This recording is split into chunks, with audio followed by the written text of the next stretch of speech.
Target classes में आपका स्वागत है। आज हम भारतीय राज्य व्यवस्था में संविधान की प्रस्तावना, विशेषताएं, स्रोत एवं भाग से संबंधित अति महत्वपूर्ण प्रश्नों को जानेंगे जो प्रतियोगिता परीक्षा की दृष्टि से बहुत ही महत्वपूर्ण है। आइए आगे चलते हैं। भारतीय संविधान की आत्मा प्रस्तावना को कहा जाता है। यानी भारतीय संविधान की आत्मा किसे कहा जाता है? प्रस्तावना को कहा जाता है। भारत धर्मनिरपेक्ष राष्ट्र होगा। यानी भारत एक धर्मनिरपेक्ष राष्ट्र होगा जो संविधान में कहा गया है। धर्मनिरपेक्ष राष्ट्र का मतलब होता है सभी धर्मों का महत्व स्वीकार करना, नहीं सभी धर्मों का महत्व को स्वीकार करता है। यानी ईसाई, सिख, जैन, बौद्ध, ठीक है, सभी धर्मों को, हिंदू, मुस्लिम। गणतंत्र का अर्थ वंशानुगत शासन नहीं होना है। यानी गणतंत्र का अर्थ होता है कि वंशानुगत शासन नहीं होगा। यानी राजा का बेटा राजा बनेगा, इस तरह का भारत में व्यवस्था नहीं है। इसीलिए निरंतर चुनाव होते हैं, यानी प्रजातंत्र है भारत में। पंथ निरपेक्ष जो संविधान संशोधन में जोड़ा गया वो 42वां संविधान संशोधन था। यानी पंथ निरपेक्ष को 42वां संविधान संशोधन द्वारा संविधान में जोड़ा गया। भारत के शासन की सर्वोच्च सत्ता जनता में निहित है। यानी भारत के शासन की सर्वोच्च जो सत्ता है वो भारत की जनता में निहित है।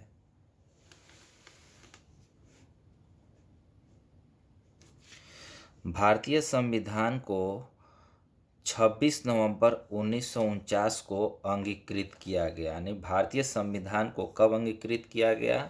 26 नवंबर 1949 को। भारतीय संविधान को 26 जनवरी 1950 को लागू किया गया। यानी भारतीय संविधान को कब लागू किया गया? 26 जनवरी 1950 को। भारत के उद्देशिका में अब तक मात्र एक बार संशोधन हुआ है। यानी पूछता है भारत के उद्देशिका में कितनी बार संशोधन हुआ है, तो कितनी बार हुआ है? मात्र एक बार। प्रस्तावना में प्रथम संशोधन 1976 में हुआ। यानी प्रस्तावना में प्रथम संशोधन कब हुआ? 1976 में हुआ। सबसे बड़ा एवं लिखित संविधान भारत का है।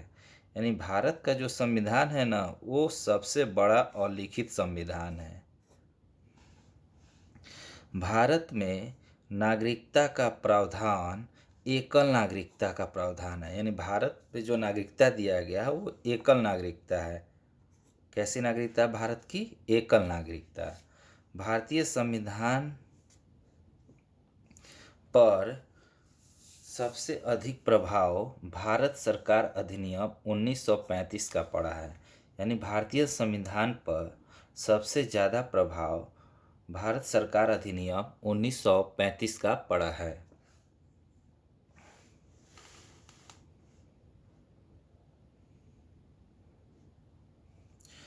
भारतीय संविधान में 3 सूचियां हैं: संघ सूची, राज्य सूची एवं समवर्ती सूची। यानी पूछता है भारतीय संविधान में कुल कितनी सूचियां हैं? 3 सूचियां। कौन कौन? संघ सूची, राज्य सूची और समवर्ती सूची। देखिए कुछ जो हैं वो शासन प्रणाली जो लिया गया है अनेक देशों से लिया गया। जैसे यूएसए के संविधान से संघात्मक शासन प्रणाली, मूल अधिकार, संविधान की सर्वोच्चता, न्यायपालिका की स्वतंत्रता, ये सब जो है विदेशी जो संविधान में अंगीकृत किया गया हो यूएसए के संविधान से लिया गया है। यानी संघात्मक शासन प्रणाली, मूल अधिकार, संविधान की सर्वोच्चता और न्यायपालिका की स्वतंत्रता, ये सब अमेरिका के संविधान से लिया गया है।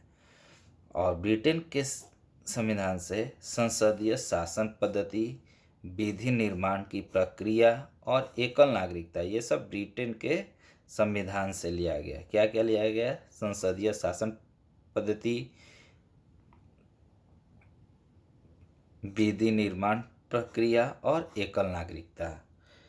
आयरलैंड के संविधान से नीति निर्देशक सिद्धांत को लिया गया। नीति निर्देशक सिद्धांत कहाँ से लिया गया है? आयरलैंड से लिया गया है।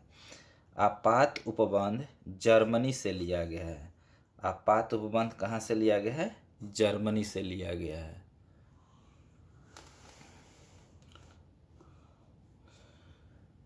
संविधान संशोधन की प्रक्रिया दक्षिण अफ्रीका से लिया गया है। यानी संविधान में संशोधन किया जा सकता है, इसकी प्रक्रिया दक्षिण अफ्रीका से लिया गया है। संविधान के भाग 1 में संघ एवं उसका राज्य क्षेत्र होगा, इसका वर्णन किया गया। संविधान के भाग 1 में क्या है? संघ एवं उसका राज्य क्षेत्र। संविधान के भाग 2 में नागरिकता का वर्णन किया गया। भाग 2 में किसका वर्णन किया है? नागरिकता का। संविधान के भाग 3 में मौलिक अधिकार का वर्णन किया गया। संविधान के भाग 3 में मौलिक अधिकार का वर्णन किया गया है। संविधान के भाग 4 में नीति निर्देशक तत्व का वर्णन किया गया है। संविधान के भाग 4 में नीति निर्देशक तत्व का वर्णन किया गया। संविधान के भाग 15 में निर्वाचन का वर्णन किया गया है। संविधान के भाग 15 में क्या है? निर्वाचन का। भाग 18 में आपात उपबंध का वर्णन किया गया है। भाग 18 में आपात उपबंध का वर्णन किया, और भाग 20 में संविधान संशोधन का वर्णन किया गया है।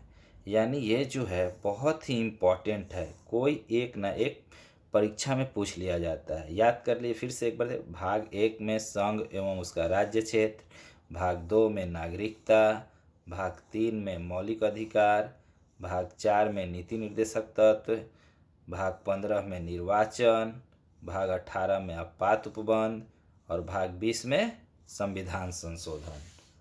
Thank you for watching. Like and subscribe.